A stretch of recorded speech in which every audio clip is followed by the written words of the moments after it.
first of all, we want to thank our silver sponsors here today, NV2A Group, also Miami Parking Authority, Miami DDA, South Florida Commuter Services, Javier, and also WSP. Another round of applause for our silver sponsors.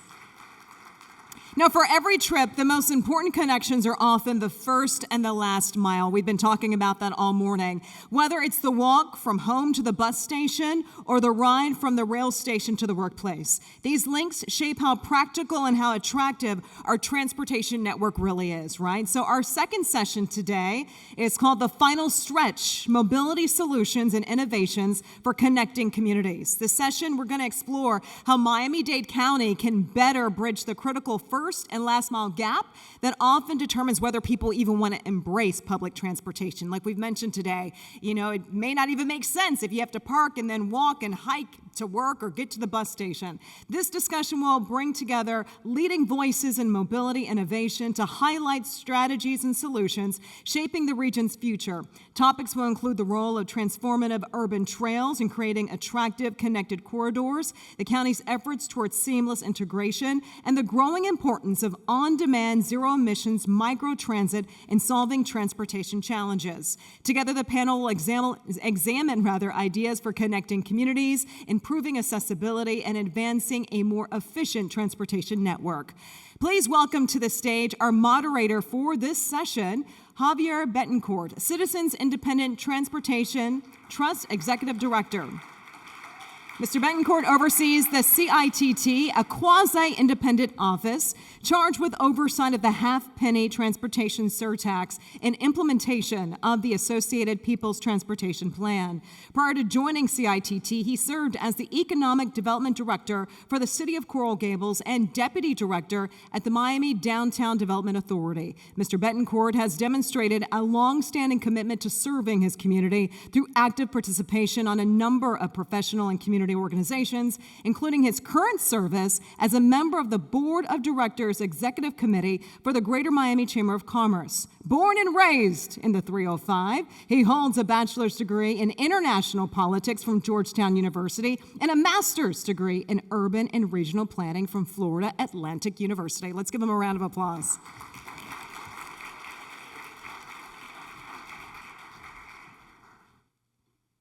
Hello? There we go. Can everyone hear me? I believe you can. Thank you. Round of applause for Candace. Isn't she the best MC? And most importantly, she watches my podcast, so thank you. Folks, this is, when I came on as a sponsor of this wonderful forum, Eileen Bouclé, their amazing executive director, said, what would you like to have a panel on? And this immediately came to mind because it's a topic that is so near and dear to my heart. The big sexy projects, the SMART program, of course, critically important. We love to talk about those things, but if you don't get the small things right, those pieces that connect everything together, then none of it matters. So we're going to talk about those quote-unquote small things that make the whole network work together. And I have three amazing panelists who are going to join me to talk about different elements of first last mile connectivity. So I'm going to ask them to just kind of come up on the stage together. We don't have a lot of time, so I'm not going to do a long introduction. I'll allow them to introduce themselves. But first we have Meg Daly. Meg, of course, is the founder and executive chair of Friends of the Underline. And equally impressive, she is the second vice chair of the Citizens Independent Transportation Trust, or CITT, where we work together. Welcome, Meg. All right, to her left, we have Jason Spiegel. Jason is the co-founder and managing partner at Freebee. So it's a Miami company that many people in the community know as the provider of first last mile services in many of our communities. Welcome, Jason. And she kind of needs no introduction, but Stacy Miller, former District 6 Secretary for FDOT, and now the 6-month-long Director and CEO of the Department of Transportation and Public Works for Miami-Dade County. Round of applause for Stacy. All right, so you have your microphones in front of you. We're going to try and do this as more of a conversation. We don't have PowerPoints and all that good stuff. We're all good friends. And so first last mile. Let's start with you, Stacy.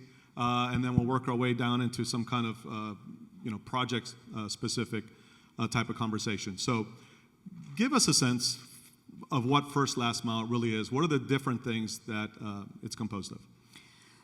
That's a great question, and I think it means different things to different people, and I think that's important. But the fact is, when we talk about first last mile, it doesn't necessarily mean a mile. It doesn't necessarily mean that it's only a mile or it's more than a mile. But the fact is it's how do you get to the major transit corridors or major features that allow you to move from point A to point B, right? So for many, that's walking, biking. Maybe it's taking a secondary mode of transportation to get you to a primary line. It could be taking a scooter. There's so many different options. But here in Miami-Dade, it's a combination of making sure that the county, the Florida Department of Transportation, our municipalities, and our partners are all working together to create those connections that allow us to move from the places we are to the places we want to be. That's perfect. Okay, so you already gave Jason a little shout out, so we'll turn to you next. So I spoke about what we do at the CITT earlier. We oversee the half-penny sales tax for transportation.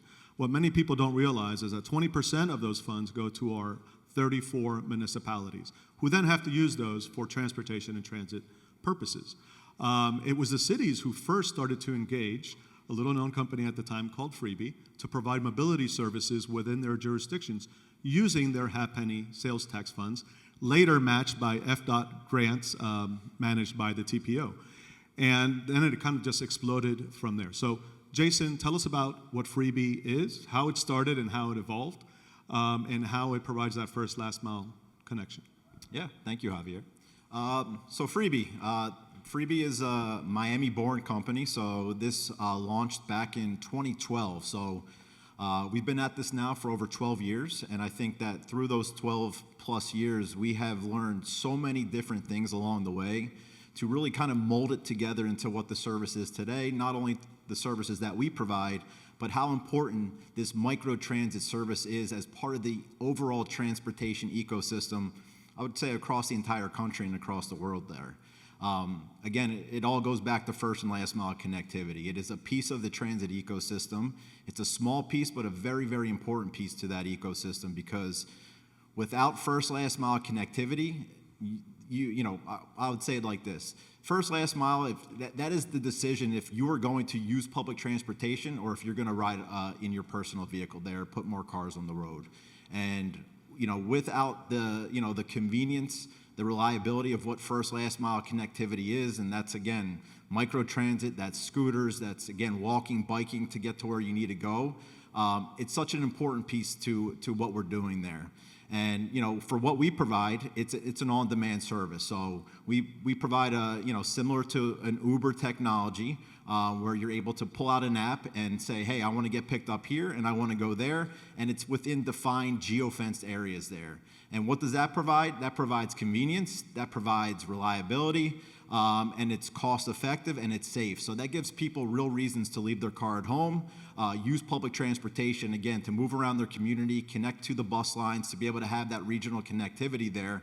But again, at the end of the day, I think microtransit, first last mile connectivity is one of the most important pieces to what public transportation is here today.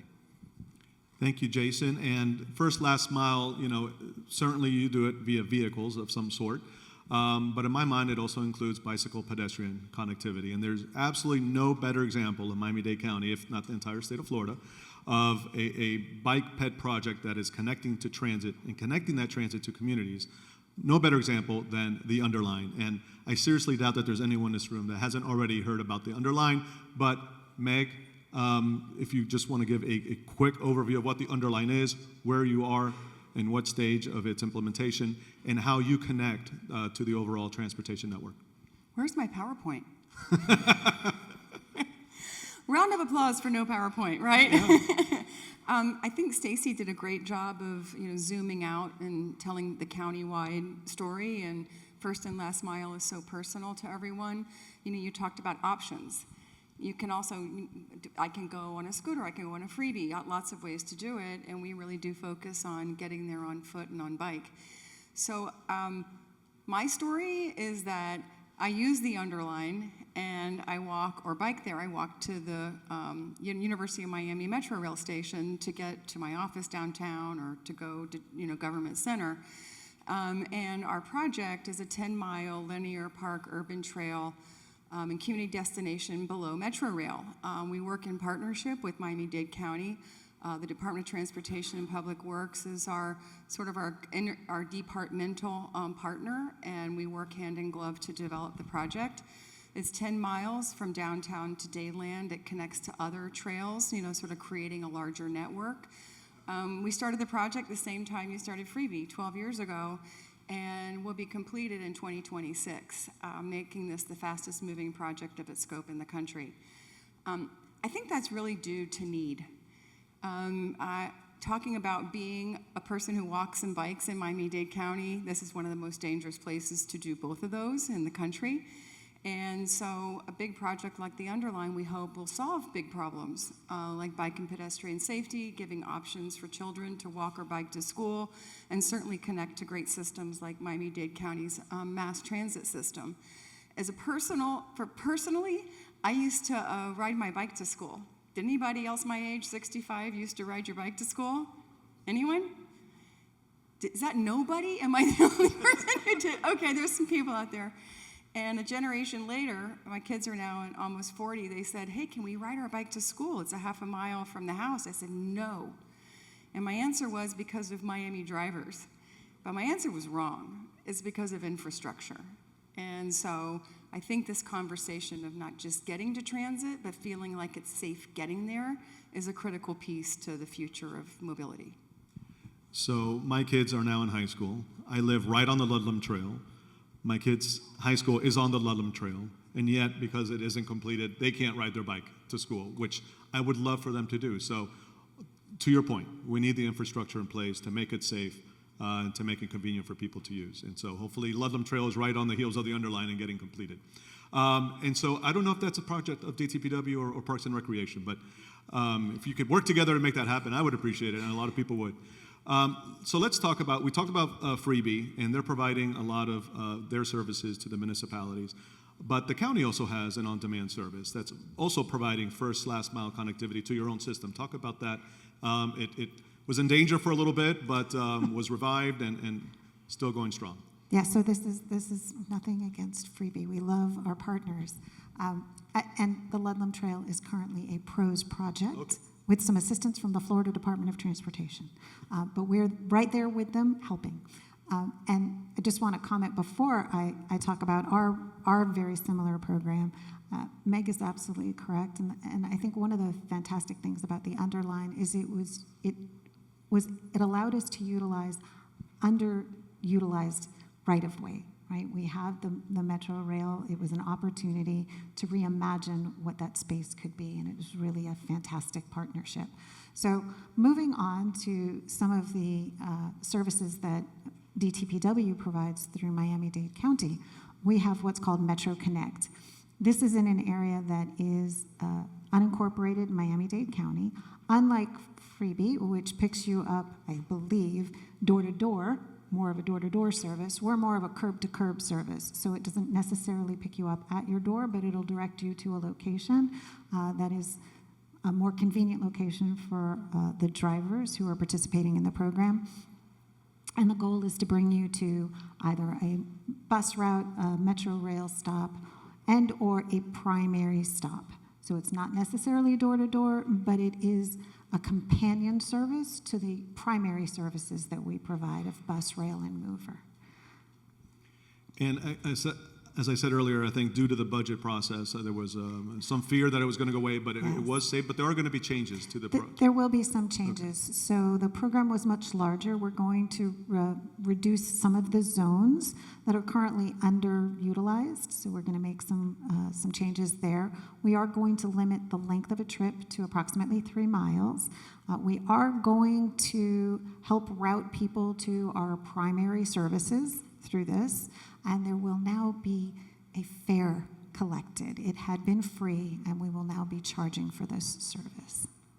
Okay, now in your case, I think all of the services you provide, Jason, are generally fare free because they're subsidized by the city?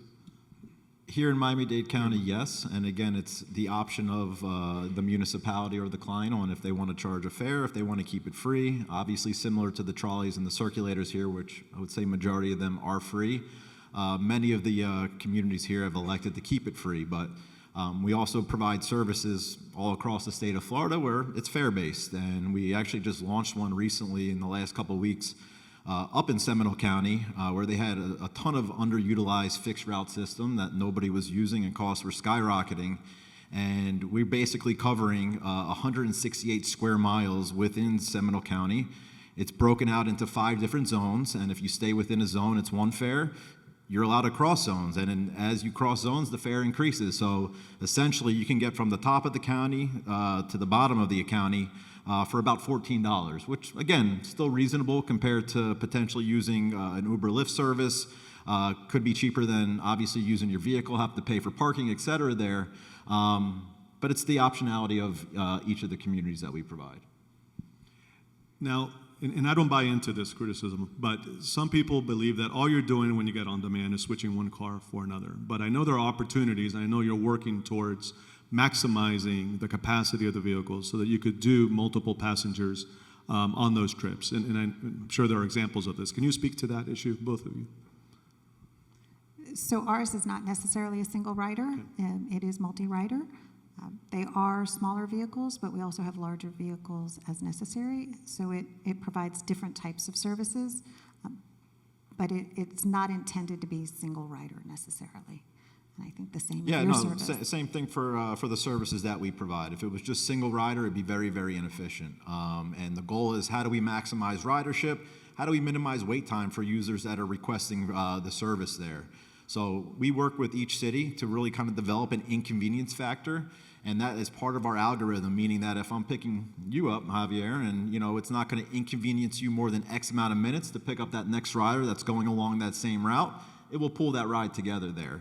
That could be a 5-minute inconvenience factor. It could be 10 minutes, 15, 20 minutes. It really depends on the shape of the community, what the overall goals are. But I would say kind of standardized across all of our areas, you're looking at it between about 25 and 35% of all rides being shared rides and pulled rides together.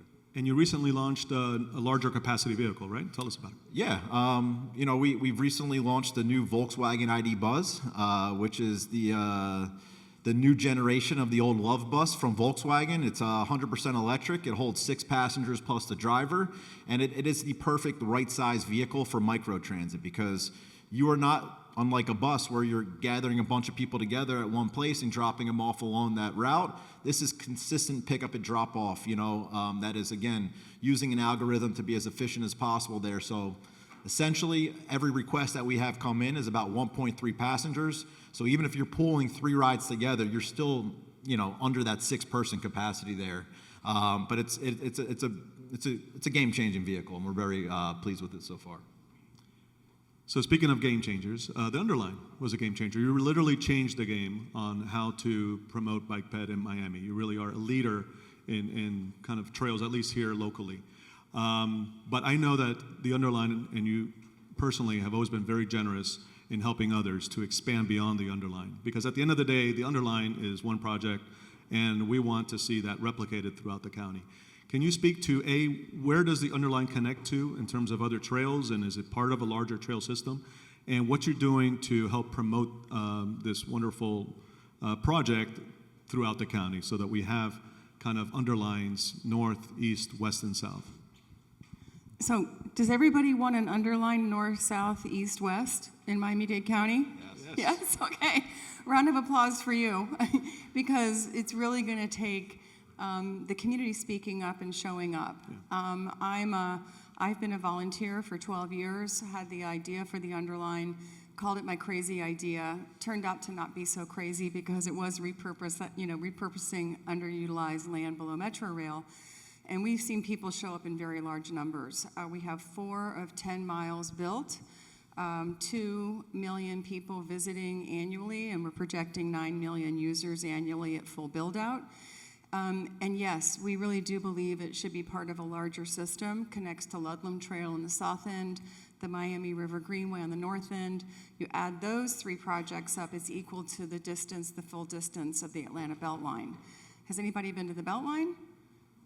Yes, it's cool, it's amazing. There's so much civic pride around the Beltline, and it's sort of because people demanded it. And once you feel like it's your idea and you have some vision in the game, you know, you really have something sticky that people connect to and use. But we really believe this multimodal vision needs to go into every sector of Miami-Dade County. If you look at a larger map, we have many, many projects. The point is to connect them. They shouldn't stop and start like the empath does. The empath begins, the empath ends at every single intersection. You need to be able to get across the street safely. So how do we get people excited about what can happen in their own neighborhood? Well, I'm a citizen. I had this idea, and I was very fortunate that the community and the administration and the leaders in many departments believed that, had faith in me that I could lead the project with my team. And what we're finding is that sparking an interest in other citizens to say, I can have a voice in how my city looks and how I live in it.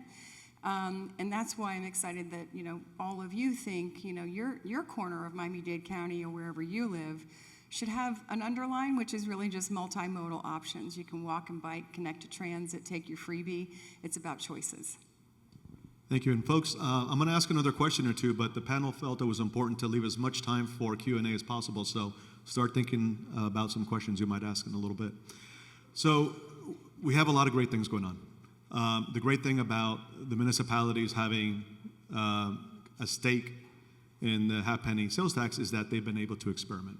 The downside is that we have 34 cities, DTPW, Tri-Rail, Brightline, you know, private services, different trails, all kind of working somewhat independently of each other, which from a user's perspective can be confusing and not particularly effective or efficient. But I know we're working towards, through technology, kind of bringing these services together. Stacy, can you speak about the app that the county has been working towards that kind of brings all the municipal services, the county services, the regional services, and potentially even some bicycle, pedestrian, micromobility connections together in one place? So obviously there are a multitude of apps, but there has been recently launched South Florida Go, which is a fantastic app that really helps the 3 counties as well as Tri-Rail sort of reimagine the opportunity to understand how you can move between all of those different services.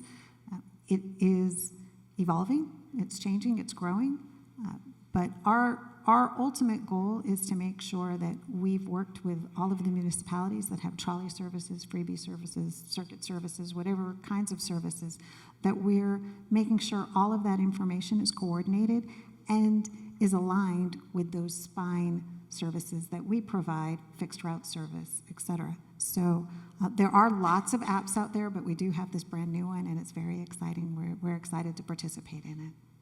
So if I simply want to go from point A to B, cross multiple jurisdictions, I can go to that app and it'll tell me how to get there Yes, using sir. multiple services. Yes. You know, get on the Underline, walk to a freebie, take the freebie to the Metrorail, all in one place. Fantastic.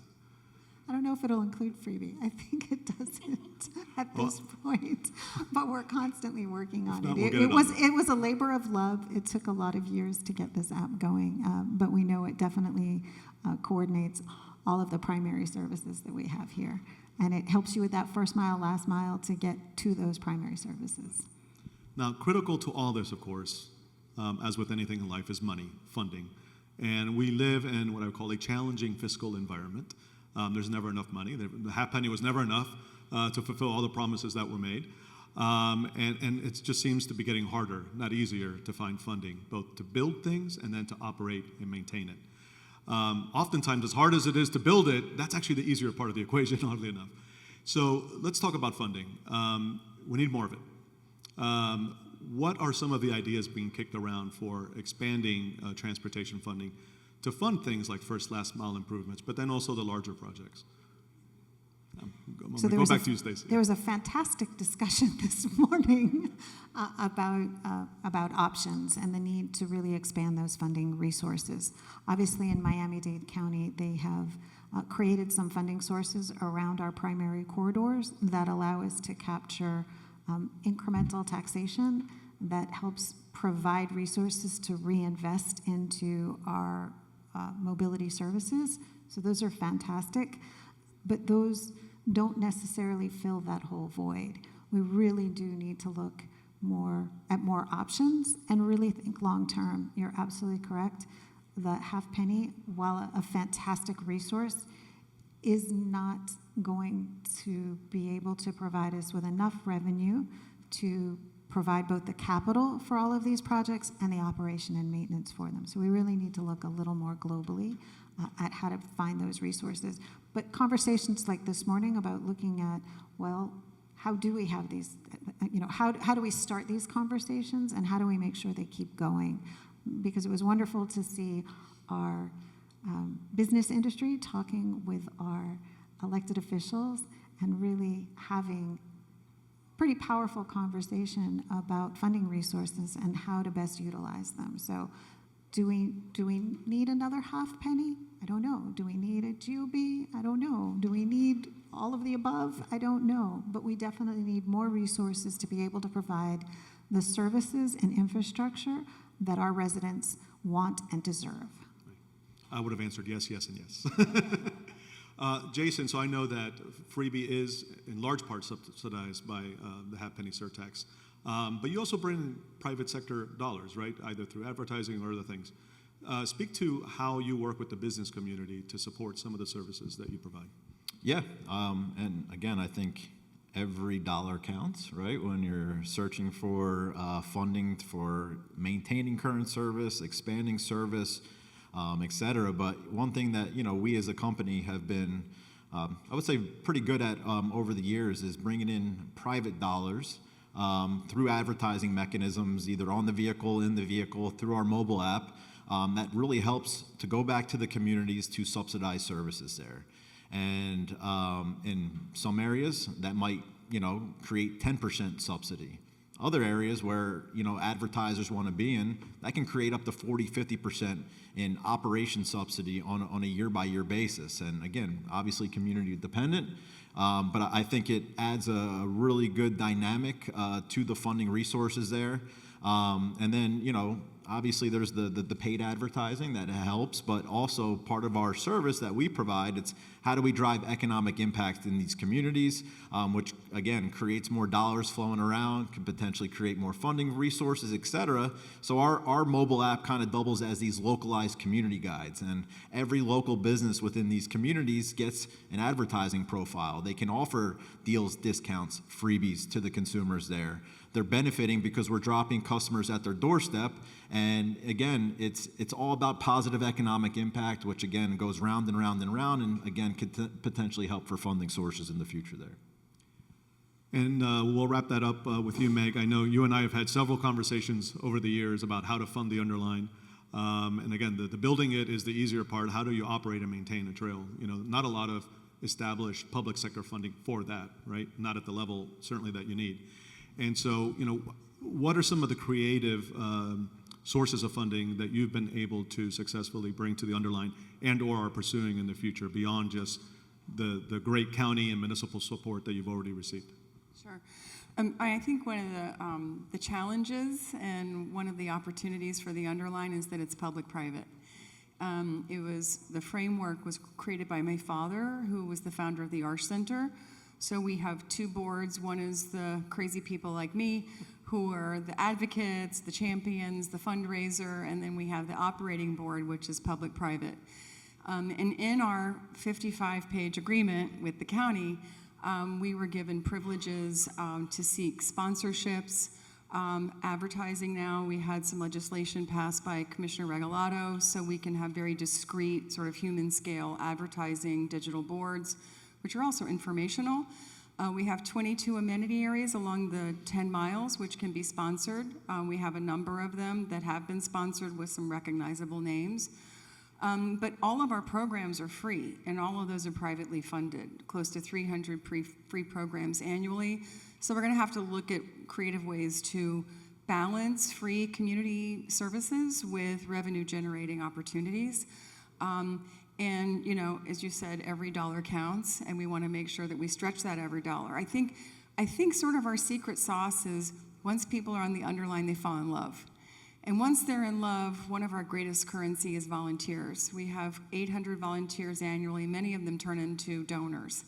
And so we're looking at how we can grow the love, which actually turns into growing the money. And we have a really fabulous return on investment model for close to $3 billion of projected return on investment.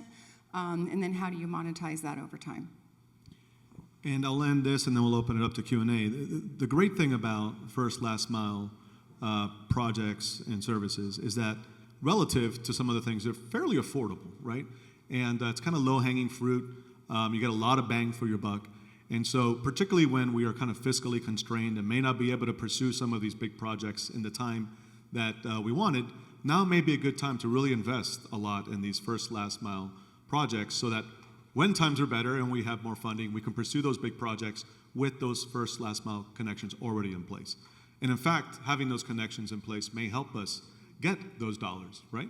If we can demonstrate that. And Eileen Bouclet actually made that point at a podcast program earlier this morning, and I thought it was a great one. All right, so folks, now it's your turn. I don't know if there's a mic around or if there is a stand somewhere. Okay, she's in the back. So if you have a question for any of these three up on stage, please raise your hand and a mic will somehow find you. Somebody could get a mic over behind you. These lights or something. Good afternoon, everyone. I'm Javier Zambrano with the Corodino Group. I myself ride the Freebee. I've gone on the Underline and also, well, not yet the Metro Connect. I do have a question for the Freebee.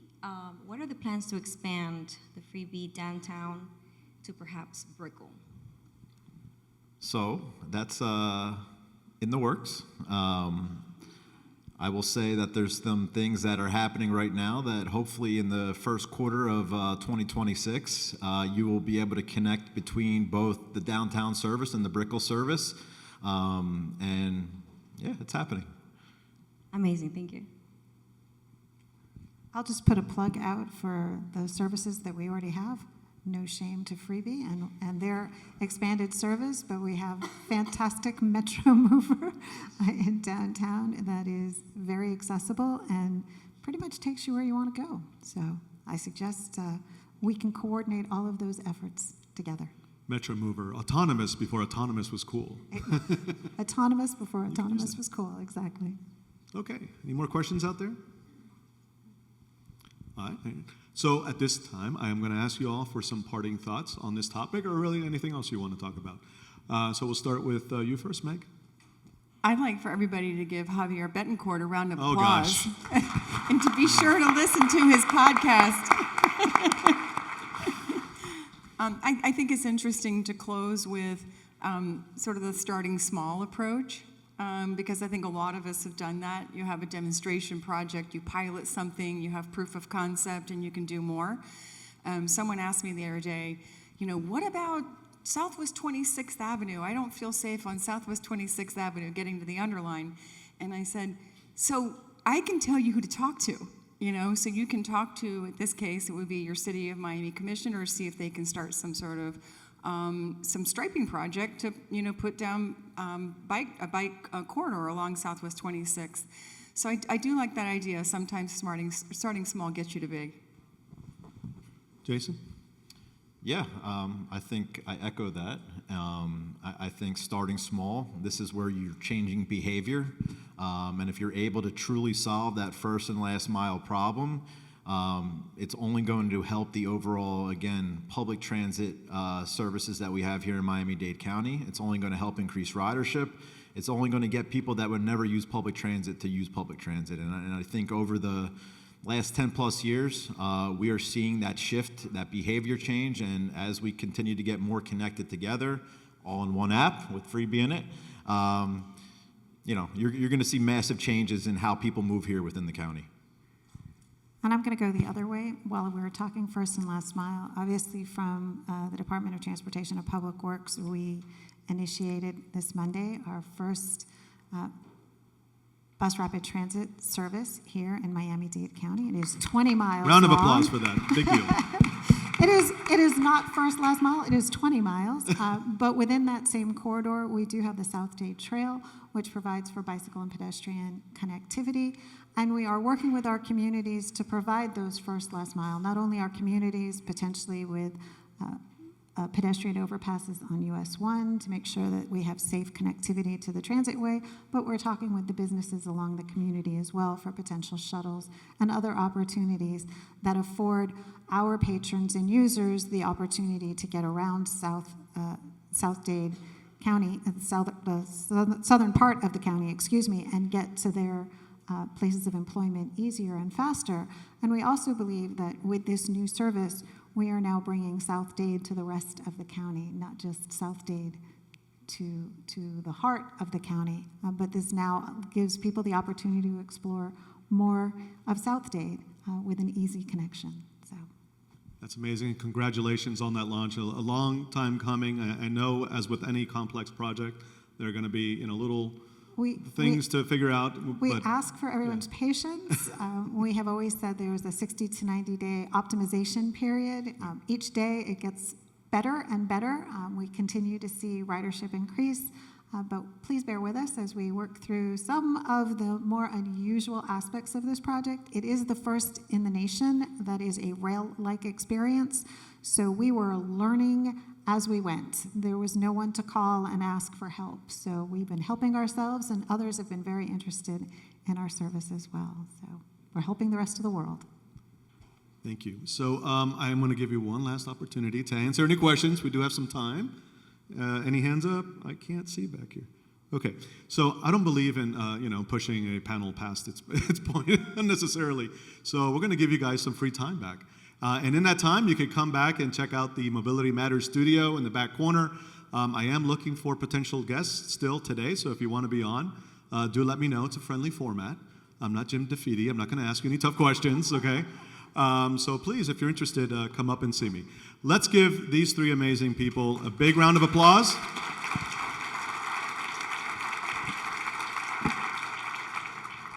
And thank you.